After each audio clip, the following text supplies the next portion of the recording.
Howdy, this is Lemmy with RevZilla TV, here to talk to you today about Klock Werks Fenders for Harley. You should be checking out a Klock Werks fender for your bike if you need sheet metal on it. Klock Werks is currently making sheet metal for quite a few bikes. Make sure you use our bike finder so we can get you stuff that's going to fit your bikes, but specifically they're concentrating right now on softtail and touring bikes. Rear fenders are going to be mostly for softtail, and I think you're also going to find front fenders for both softtail and touring motorcycles. Like I said, use that bike finder and we'll show you the stuff that fits exactly. Installation on these is a 3-bearder on our BSD, our beard scale of difficulty. You should know that installing a fender on your bike is going to require paintwork, drilling, wiring, bodywork, all sorts of difficult stuff. If you're not ready to really rip things apart, maybe this might not be for you. Let's get right into stuff. Klock Werks is cranking out USA-made fenders right here in the United States of USA steel. There's so much America in these fenders, I don't even know what to say about them. 14 gauge, these things are super beefy. I would have absolutely no problem putting a passenger, 2, maybe even 3 on one of these rear fenders. These things are really built very tough.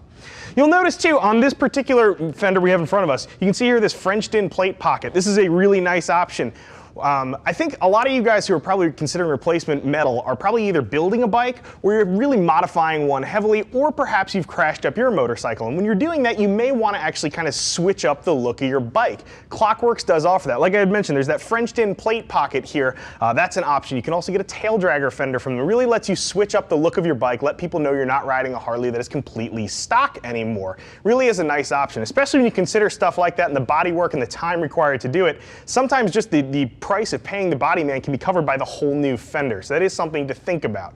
Over here on the front fender, I think you'll check out too, this is a pretty crazy design. This is one of their Tude series of fenders. You can see these wild cutouts in here, really does change the look of this fender. Very aggressive, you can see the curves and the sharp points here. Really does let people know, again, you're on a machine that was not exactly how Harley sent it out of the factory. These things, like I said, installation-wise, you really are looking at a 3-beard install. I'm guessing most of you who are watching this video probably have an idea that you've got some work ahead of you in order to get one of these on your bike, but it can be worth it. As I had mentioned, you may be doing some drilling to locate your fender struts. You're going to have a little bit of wiring work, especially those of you guys working on a rear fender, or if your front has fender tip lights that you want to retain. You're also going to be looking at some body work as well as paint. Keep in mind these things are E-coated. This is really just to keep the rust off. Klock Werks expects that you are going to be hitting these things with primer and paint and then clearing. So keep in mind that does really elevate the job into that 3-beard category. There's some pretty advanced techniques here if you're going to do all the work yourself. I really like the Klock Werks fenders, especially those rears. Man, if I had wrecked my softtail and I needed a replacement, Klock Werks would be the folks I would see. These things are super beefy. Now, my opinion is not the only game in town. Click that info button, learn a little bit more about the Klock Werks series of fenders, educate yourself just a little bit. If you've got questions we didn't cover, get in touch with one of our gear geeks. See us at RevZilla.com, or you can always get a geek on the horn, 877-792-9455. I'm Lemmy, I'm out of here.